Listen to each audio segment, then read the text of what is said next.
درس رياض الصالحين باب توقير العلماء باب جرو جيني جر جتشو حديثة إبا سديشن تمر جيني جر. بسم الله الرحمن الرحيم. وعن عبد الله بن مسعود عبد الله بن مسعود الرانسي وديسا رضي الله عنه ولا جبنا سرا فقيسو قال نجدوبه عبد الله قال رسول الله اللهم صل على محمد وسلم ارجمان الله نجي جنان ارجمان الله نجي لياليني نتها آنو منكم إسنرا نتها آنو أولو الأحلام والرنج تشودا بيخم سكبان والرنج تشودا بالغو تأن يوخاو مورين أمرين سانيو غاكو أشاني والتاي سانو بيخم سكبان wannuhaa warreen aqlii qaban jechuudha. Beekumsiif aqlii walad. Summa alladhiina yaluunahum eeganaa ammoo isaannan isaanitti aananu jechuudha. Isaannan isaanitti aananu natti aananu jechuudha. Eega warri beekumsa qabanuu fi warri jechuudha aqlii qaban natti aananii kaanii warri sanaan booda ammoo sana booda dhaabatan. Salaasan gideessa dirgamaan rabbi akkana jedhe.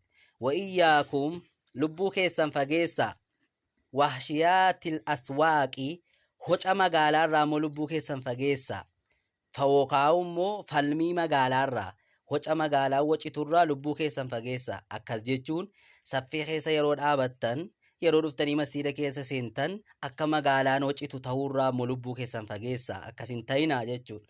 Rawaahu muslimuun muslimta hadiisa kana odeesse. Hadiisa kanarraa gabaabumatti baaba jechuudha warra jajjabaa kabajuu yookaan warra aqlii qabu kabajuu keessa jirra jechuudha. Waloofi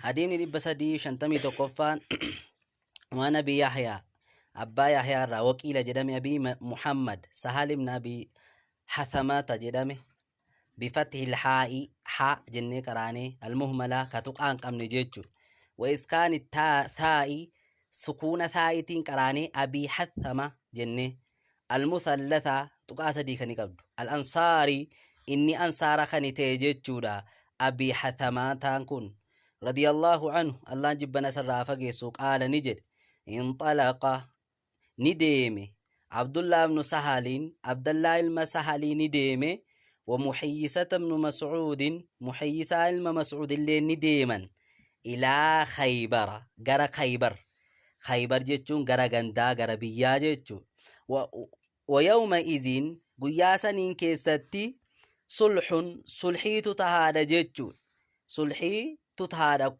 جدو خيبري في جدو جتودا مدينة جدو إرجما ربيتي جدو أور خيبر صلي تهاد قياسا إن كيستي فتفرقا أدد بابوان إنيو فينيو أبي محمد سهالين كوني في غارد وريو جنديمان كون جيتشود أبي يحيان كون اللي أدد بابان فأتى محيسات ندفن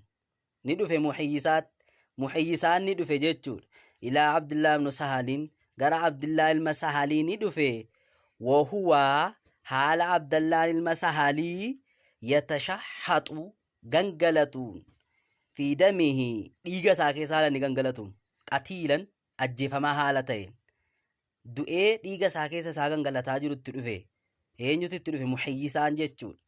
Fadafanahu achiin fuudhee awwaale muhayyisaan du'e nama du'e maal godhan gaa fuudhanii deemuun ta'uti ni awwaale. Summa qadimal madiinata eeganaa gara madiinaa ni dhufe eenyu muhayyisaan kun fanxalaqa Abdurrahmaan ibnu Sahaliin فانطلق نديمي عبد الرحمن المسهلي نديمي أما عبد الرحمن المسهلي منديمي جارد وحويسة ابن مسعود محيسان في حويسان المسعود نديما إلى النبي صلى الله عليه وسلم غير جما ربي ديما فذهب نديمي يوكا نياد يجتلن أي قصدا يبرد دراسيت نحمله عبد الرحمن نيادي يتكلموا دبتشو يادي أكا عبد الله بن سهلين كن التجيفمي أكا نتديغا ساكي سغنغلا تاجرو دبتشو بربادي ورو جنك كناو جنين ارغما ربيتي دبتشو بربادي فقال نجي ارغمان كبر قدا درسي قدا داف كبجخين guddaan si haa dursu. Kabbir jechuun maanaan isaa kabaji guddisiidha. Akkas jechuun garuu namni sirra guddaan haa haasa'u qoyi jedheen.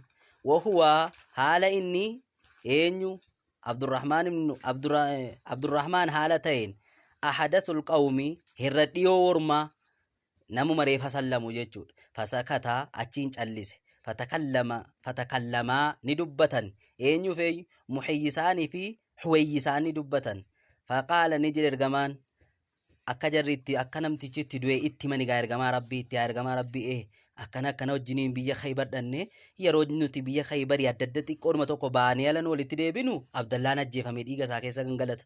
Akkanatti dhumne yaa ergamaa rabbii jennaan. Faqaala ni jedhe ergamaan atahlifuun ni kakattanii watastahiquun haqa godhattanii qatiilakum du'aa keessan nama isin jalaa ajjeefame sana haqa godhattanii akka inni itti ajjeefame sana ni kakattanii yookaan nama tajjeese ni jettanii jedhee gaafate jechuudha. Wazakara tamaamal hadiis atitti dubbate Nawawiin guutuu hadiisaa jechuudha. Muttafaqun alayhi Bukhaarii Muslim. Hadiisni kuni gabaabumatti hanga munaasabaa keessaa kutee fide bakka kam jirraa bakka kabbir jedhurraa kutee fide jechuudha. Guddaa dursuun yookaan nama ofii olii aya'uun yookaan umriin haa ta'u ilmiin haa ta'u beekumsaan haa ta'u akka nama ofii olii aya'uun dirqama ta'erraa hubanna hadiisa kanarraa jechuudha. Gaarii hadiisni 352 waan Jaabir radiyallahu anhu anna nabiyya sallallahu alaihi wasallam kaana ni ta'e ergamaan rabbii yajma'u kan walitti qabu ta'e bayna rajulayni gidduu nama lama ergamaan rabbii kan walitti qabu ta'e min qatlaa Uhudin warra ajjeefamaa Uhudirraa jechuudha. Warra gaafa Uhud duddu'anirraa ergamaan rabbii nama lamaan qabaraa ture. Yaanii fil qabirii keessatti jechuudha. Gaafa Uhud ummanni dhumee hedduu lola keessatti dhumnaan umnaa ol ta'ee jennaan ergamaan rabbii sahabaan jedhe kan boolla qotuu dadhabnaan nama lamaan awwaalaa ture jechuudha. Summa yaquulu eeganaa ergamaan rabbii ni jedha ayyuhumaa kamii isaaniitu aktharu hedduudha. Akhdhan lil qur'aana qabachuudhaan kamii isaaniitu hedduudha. Akkana jechuun eenyutu irra caalaa jara lamaanan awwaaluu deemu kana keessa eenyutu irra caalaa qur'aanaaf fazee jira jedhee gaafata ergamaan rabbi sallallahu alaihi wasallam.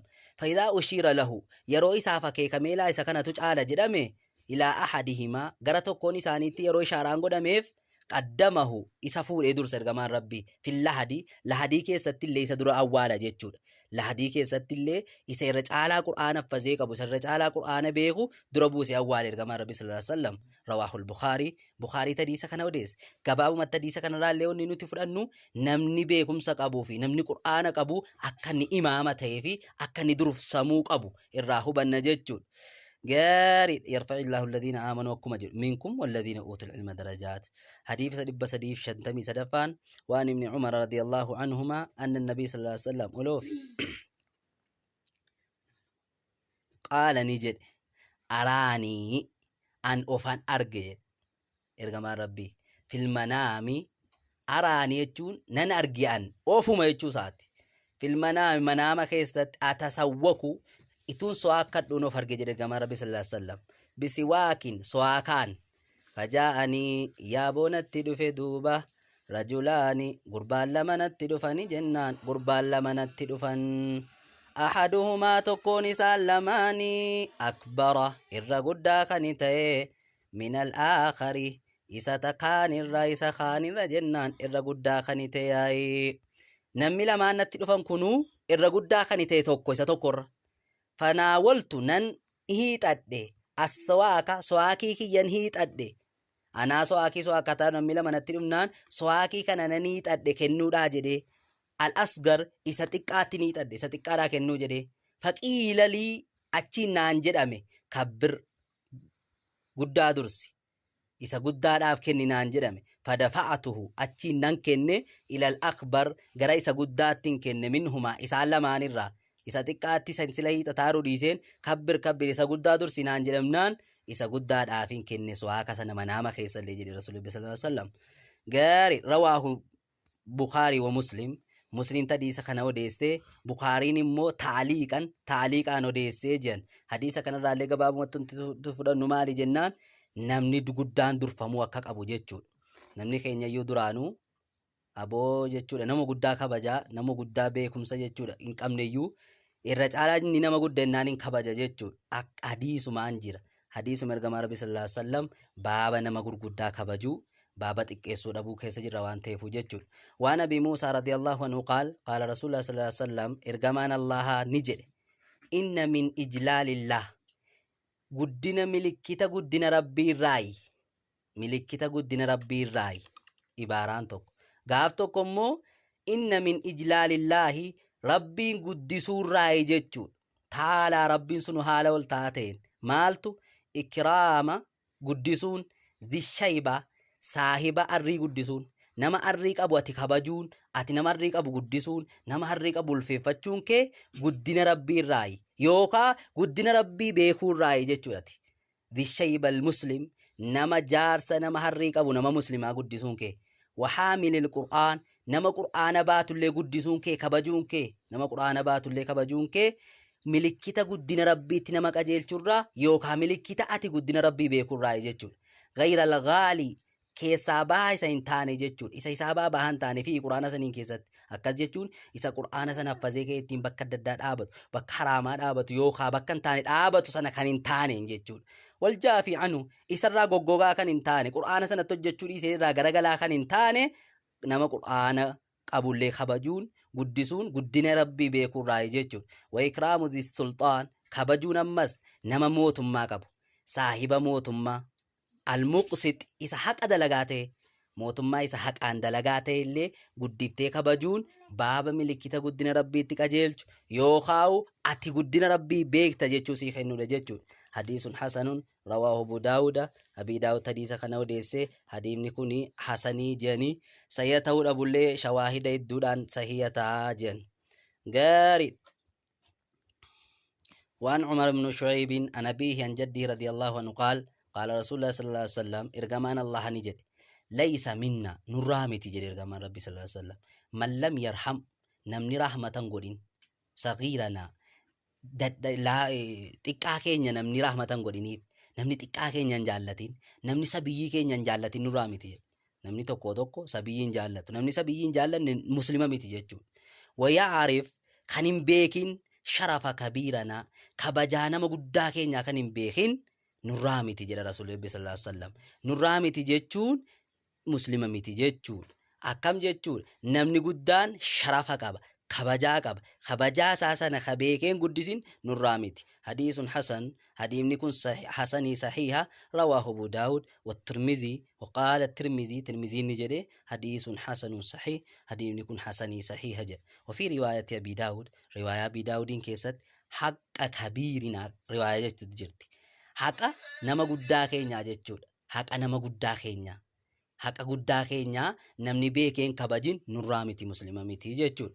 Gaarii fiihi alwaciidu liman lam yarham sagiirana gaarii kana keessatti wareega yookaan beeksisatu jira nama xiqqaan jaallatiniif nama guddaan kabajinii fi beekumsa azaaba akka inni ofirraa qabu itti beeksisa jechuudha. Gamaa Rabbi sallallahu alaihi wasallam gaarii waan Maymuunata ibn Abi Shabiibin رحمه الله أن عائشة عائشان رضي الله عنها الله جبنا سيرا فجيسو مرة ندفع جيتشون بها يصير ندفع سائلون كافتان توكو يصير ندفع جيتشون نمني واكادت فأعطته إسابني خنيته كسرة جتبان موي خنيته فايشان جتبان موي نمي واخدت ويترمنان جتبان موي خنيته ومر بها رجلون ندفع دبر موي يصير رمز قربان ثياب نمني أفتا بريدا قبوفي وحيئة نمني قوچا نمني أكاتا بريدا قبو ججون نمني أما صاحب دين تي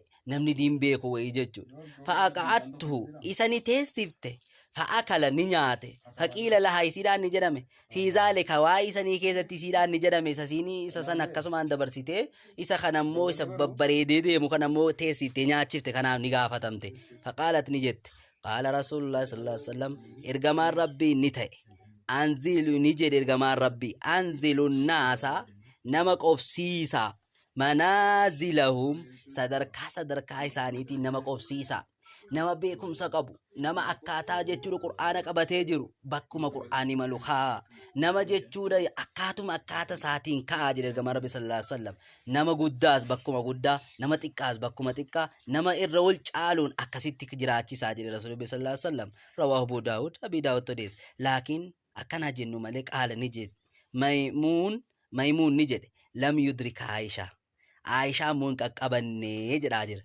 وقد ذكره مسلم وديسا كانوا ديسي جرا في أول صحيحه صحيح ساكيسة درا صحيح ساكيسة تو ديسي جرا تعليقا قد ديسي جرا مسلم مو فقال نجد وذكر عن عائشة جديو ديسي جتون عنها قالت نجد أمرنا رسول الله صلى الله عليه وسلم إرقام ربي نوججي أن ننزل الناس نما قبسيسو منازلهم قبسو ما إساني بكا إساني جتون وذكره الحاكم حاكم حديث كان وديس أبو عبد الله أبا عبد الله اللي في كتابه كتاب ساكين ستي وديس يجود حاكم يا ابن عبد الله قاري كتاب سا معرفة علوم الحديث جل مكيستي قبام وتديس كان رالي وننو تؤبن مال جنان akka jechuudha ilmi namaa tokko bakka itti kabajamu bakka saatiin taasifamu bakka saatiin guddifamu irraa hubanna jechuudha. Baaba nama darajaa qabu kabaju nama jechuudha ulamaa gurguddaa kabaju keessa jirra waan ta'eef jechuudha.